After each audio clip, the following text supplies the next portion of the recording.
Good afternoon, and today our topic will be the theatre of the absurd. Since whenever we talk of Harold Pinter as a dramatist, Harold Pinter as a thinker, the writer, the idea of the theatre of the absurd comes automatically. Now, before we go for the theatre of the absurd and the technicalities that is very much there. So, the term, how does it come actually? So, we find the term actually came with a coinage, and it was made by critic Martin Esslin, who for the first time used the term the theatre of the absurd. And it was in the 1950s and the 1960s. We find that the term gradually was used more and more. But before that, it had a different sort of origin too. The term actually, for the first time, it was found in an essay by the French philosopher Albert Camus. Albert Camus, who was also a Nobel laureate. Albert Camus, who died young due to a car accident. Albert Camus, who wrote the very famous myth of Sisyphus, and that was written in 1942. In the famous myth of Sisyphus, we find for the first time he used the term absurd. Now, it was actually written in the context that of the human situation in our present scenario, human situation that is basically meaningless, absurd. Now, gradually we find that the sense of absurdity was found more and more in the plays of Samuel Beckett. And not only Samuel Beckett, we found such element of absurdity in Arthur Adamov, Eugene Ionesco, J. Janney, Harold Pinter, and so many others. And they gradually attempted to explore a condition that human beings are entrapped in an environment for which there was no option to go out of it. It was a sort of pent up feeling, a sort of a situation from which there was no out, they couldn't get out of it. So this pent up condition that they wanted to draw in their plays, it gradually, something that wanted to explore some of the human conditions, that condition that is in no way explainable, that was very difficult. It is something indecipherable that cannot be interpreted, a kind of a bewildered condition, troubled, difficult, never to be explained.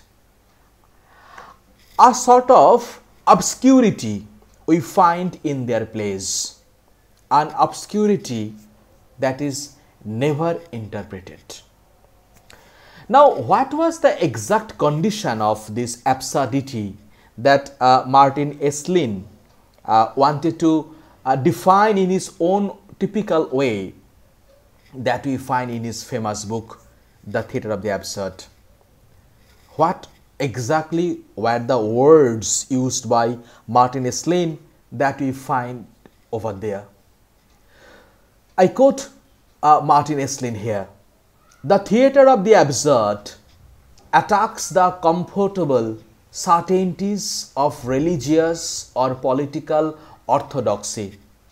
It aims to shock its audience out of complacency. So, mark this particular phrase, to shock the audience out of complacency. So, the complete settled life people had, suddenly they were out of all those settled, conjectured, perfect way of living, all the complacency are gone immediately.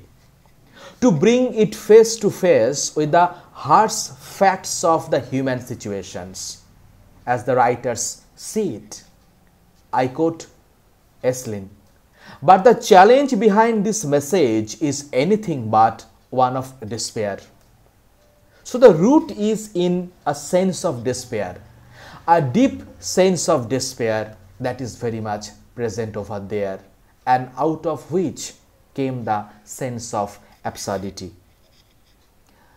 It is a challenge to accept the human condition as it is, in all its mystery and absurdity, and to bear it with dignity, nobly, responsibly, precisely because there are no easy solution to the mysteries of existence, because ultimately man is alone in a meaningless world.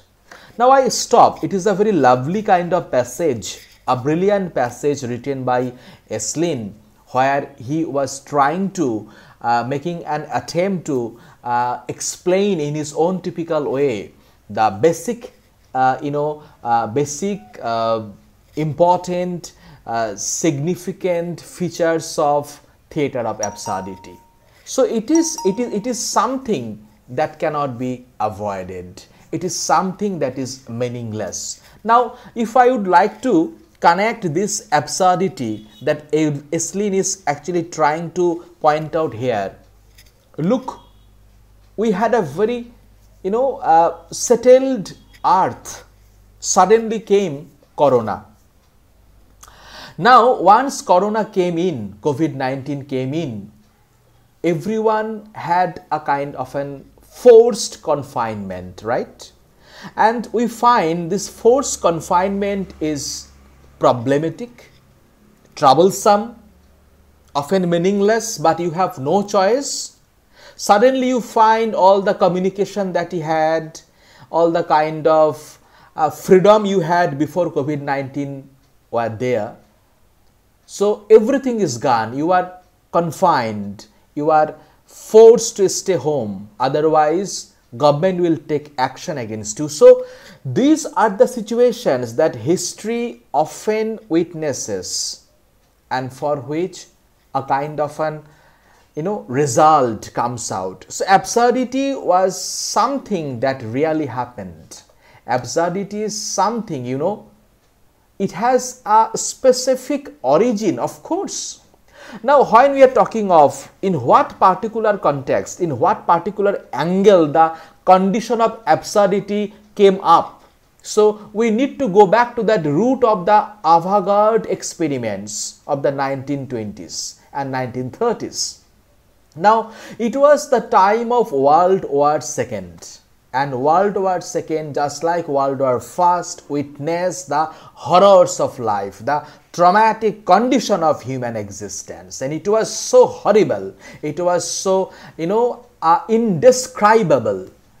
Everywhere ultimately people could understand that life is so tiny, the existence of human being is so temporary, and almost like one person who sent a message 2 days ago, and within 2 days you find the man is no more, the author is no more, the relative is no more. So that impermanence, that paucity of life, meaninglessness of life, almost like this people experienced after the Second World War.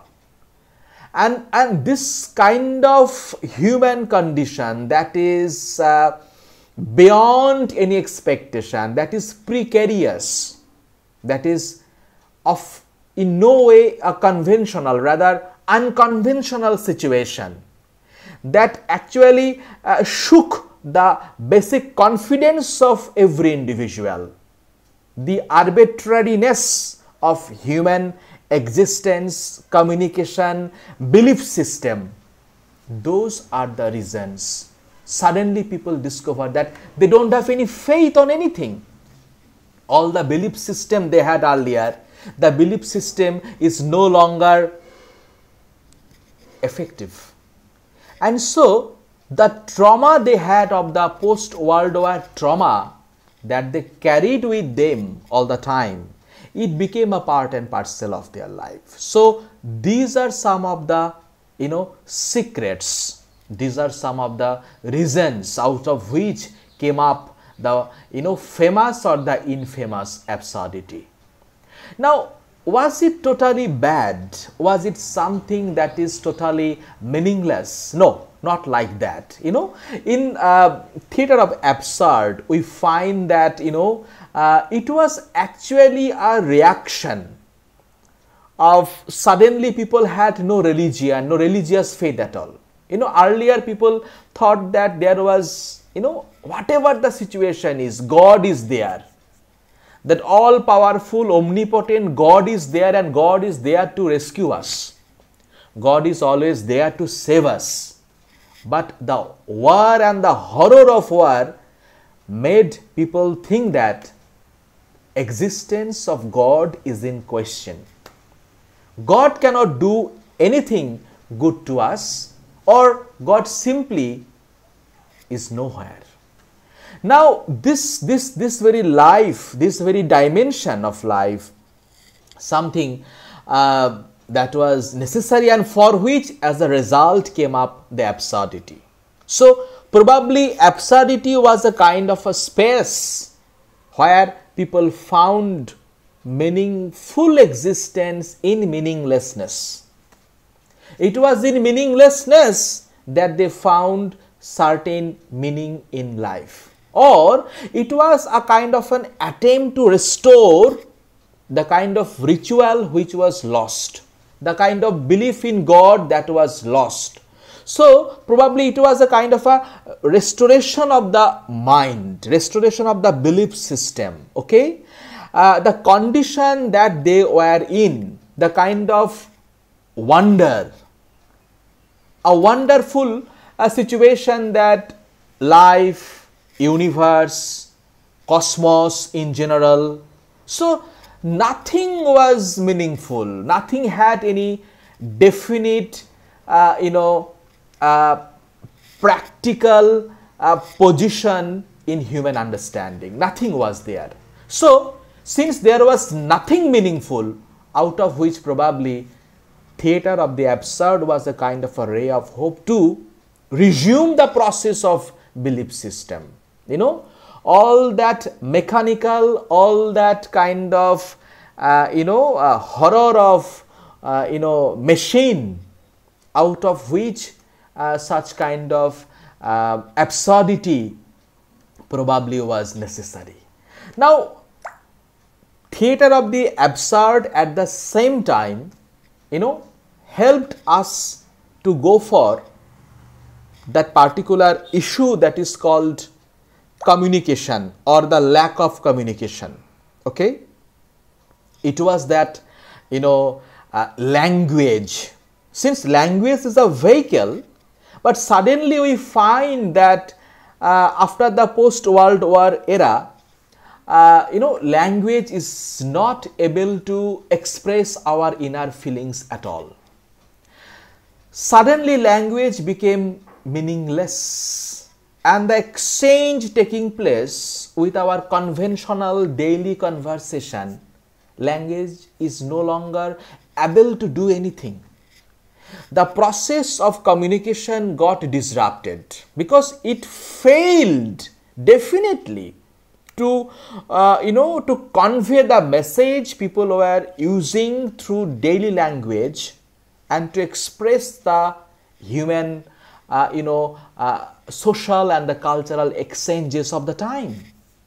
So theater of absurd necessarily talks about a kind of a language system that is broken, a language system that is meaningless, a language system that is full of technical jargons, a language system that is distorted, and at the same time that kind of a language that often parodies the normal way of conversation. We find in the case of the plays of Harold Pinter, the characters communicate in a language that the person to whom the words are thrown the person is in no way understand what is being asked to him.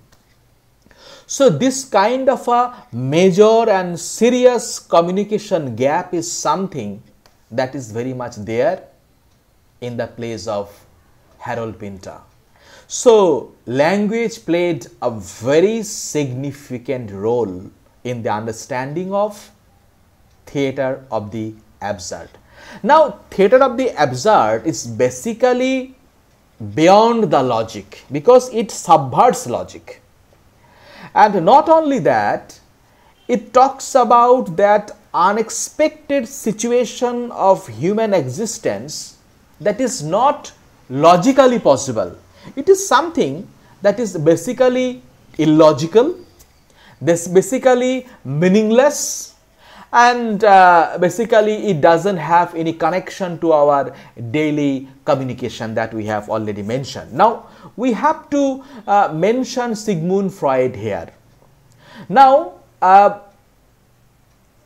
this absurdity, this lack of logic, illogical communication, illogical conversation, Freud is saying is a kind of a freedom. You know, when we are beyond the logic, when we are free from any logical conscience, we get a kind of a freedom in our thinking process. So language, or making sense in the language, it forces us, logic and the meaningfulness in our everyday conversation, it forces us to be logical, to be a system. But when you cannot communicate, when you say something illogical, when you say something absurd, it is a way of freedom. Suddenly, this illogical absurdity that is not at all rational, it is a way of a space for your inner relief. All the grudges you had, all the anxiety you had, all those kind of disturbances, panic you had that you have been carrying within for a long time. You find that suddenly because of those absurdity, you are getting a kind of a mental peace. You are making something, you are understanding something that is very much meaningful. Now we can connect this absurdity very much with Harold Pinter's The Birthday Party. Now Birthday Party, that was published in 1958. Now the center of the play, the character who is of course the victim also of this absurdity, is no other than Stanley Weber. Now Stanley Weber, an unemployed pianist, and who recently, as the text begins, as the text opens up, he is found to stay in a lodge jointly run by the husband and the wife. Husband is Pete Bowles and the wife is Meg. Now the husband and the wife, Pete and Meg, they have the seaside boarding house where Stanley is living in a very secluded manner, ideal kind of staying for a long time. We don't know for what particular time he has been staying over there, but he was secluded, he was isolated, and he was more or less enjoying, as we are informed with the opening section of the text. Now this relatively apparently peaceful existence of Stanley Weber and the kind of homely that cozy domestic environment that is very much there it gets disturbed the moment we find through pitiables that some strangers, they are also coming in. And two strangers, one is Goldberg, another one is McCann. We are in no way informed who are they, but they may be some agents or from representatives of some organizations, and they are here planning to come and to meet and to take the character away. He is no other than Stanley Weber. Now the mystery, the meaninglessness, the illogical appearance of the agents, it creates the whole problem. Look how the situations are getting changed. The opening conversations between the husband and the wife of the boarding house, Meg and Pete, sentences are short and the replies from Pete are basically monosyllabic in nature. I can give you some examples. Now Meg is asking, "You got your paper?" Pete replies, "Yes." "Meg, is it good?" Pete replies, "Not bad." "Meg, what does it say?" Pete replies, "Nothing much." So this very normal kind of conversation with which the text begins, it suddenly gets changed. The moment the two characters come in and they start interrogating Stanley, and with some such kind of questions, the questions have no meaning at all. Purely absurd questions were being asked to Stanley. The language got nonsense. This nonsense here is meaningful because it talks about the absurdity of the existence. It talks about the meaninglessness of that post-World War generation. Some example. McCann is asking, "What about the Albigenist heresy?" Goldberg is asking, "Who watered the wicket in Melbourne?" McCann is again asking, "What about the blessed Oliver Plunkett?" Look, such kind of meaningless interrogation to Stanley. It continues throughout the text. And now Pinter is basically found to arrange such kind of syntax in the play which are incorrect in nature. The incorrect syntax with lots of contradiction creates the absurdity. So I will conclude today's lecture just to mention that the absurdity is basically very meaningful. It talks about the situation of the time, condition of the time, and the environment of the time. So it is not in the birthday party, but so many other plays of Harold Pinter where we can also find the how technically and perfectly he is applying the sense of absurdity over there. Thank you so much.